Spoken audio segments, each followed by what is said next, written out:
for 9 months, Donald Trump had me marshaling the evidence regarding uh, January 6th.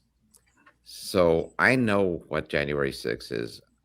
Anybody else is going to get into that seat is not going to understand it. They may think that they understand it, but they don't.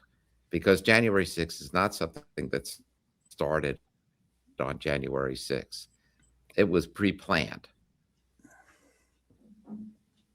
And we have videotape that show the Zoom meetings where people were planning to break the windows of the Capitol building, to go in, to be able to open the doors, usher people in. This was done well in advance. And then when you find out that 274 confidential agents or agents, whatever they were from the FBI were there, that didn't happen just, all just by coincidence. Everybody just happened to go to the Capitol that day. So, there's a lot of, but we have absolute proof and we know who these people are. They need to be prosecuted. I'm doing so much weaponization work because I'm doing pardon work. So I'm seeing what's gone on in this country.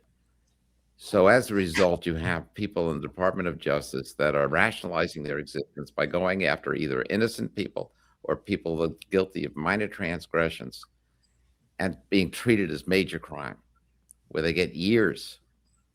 And the change from actually being fair to people to forcing them into pleas of guilty, where you put so much pressure. I've seen situations with a young couple, where the wife had nothing to do with what the husband's business was. Husband's not guilty, doesn't want to plead guilty. They tell him either you plead guilty or we're going to charge you with a 20-year offense, and we're going to charge your wife with that too, and your kids are going to grow up without parents. This is something that happens now in the Department of Justice. We need to end this nonsense.